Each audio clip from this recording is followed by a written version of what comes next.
திருப்புகழ் 690. அறம் இலா அதி பாதக வஞ்சத் தொழிலாலே அடியனேன் மெலிவாக மனம் சற்று இளையாதே திரள் குலாவிய சேவடி வந்தித்து அருள் கூட தினமுமே மிக வாழ்வுறும் இன்பை தருவாயே. விரல் நிசாசரர் சேனைகள் அஞ்சப் பொறும் வேளா விமல மாது அபிராமி தரும் செய் புதல்வோனே. மறவர் வாழ் நுதல் வேடை கொளும் பொற்புய வீரா மயிலை மாநகர் மேவிய கந்தப் பெருமாளே. மயிலை மாநகர் மேவிய கந்தப் பெருமாளே, வலிமை மிகுந்த அசுரருடைய சேனைகள் அஞ்சுமாறு போர் செய்த வேலவரே. விரல் நிசாசரர் சேனைகள் அஞ்ச பொறும் வேளா மலம் இல்லாதவரே. விமல மாது அபிராமி தரும் செய் புதல்வோனே. தர்மமில்லாத மிகுந்த பாவகரமான செயலினால் அடியனேன் மெலிந்து மனம் சிறிதும் இளைக்காமல் வினைகளை போக்கும் திறமுடைய செவ்விய திருவடிகளை வணங்கி திருவருள் கூடும்படி நாள்தோறும் மிகுந்த வாழ்வுடன் கூடிய இன்பத்தை தந்து அருள்வீர்.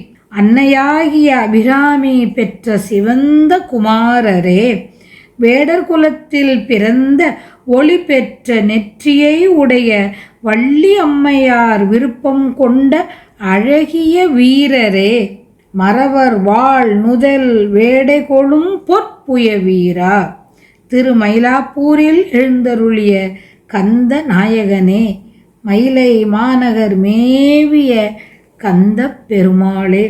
விமல மாது அபிராமி தரும் செய் புதல்வோனே.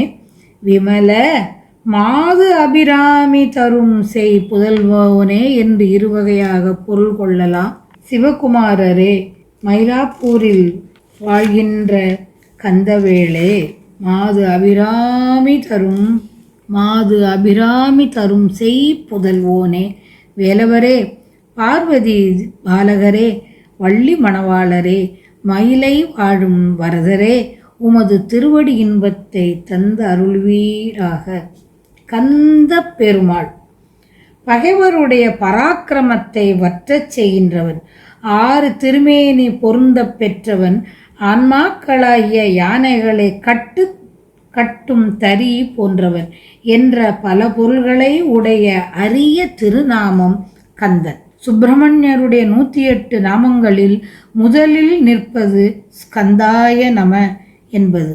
எம்பிரானுடைய புராணத்துக்கும் சுப்பிரமணிய புராணம், சண்முக புராணம் என்று பெயர் அமையாது கந்த புராணம் என்று பெயர் அமைந்திருப்பதினாலும் கந்த நாமத்தின் முதன்மையை கருத்தில் இருத்துக. கந்தர் அலங்காரம், கந்தர் அந்தாதி, கந்தர் அனுபூதி, கந்தர் கலிவெண்பா என்பன அரிய நூல்கட்கும் கந்த என்ற சொல்லால் பேர் அமைந்திருப்பதையும் இங்கு நினைவில் கொள்ள வேண்டும். திருவடி இன்பத்தை தந்து அருள்வீராக என்று வேண்டியவாறு.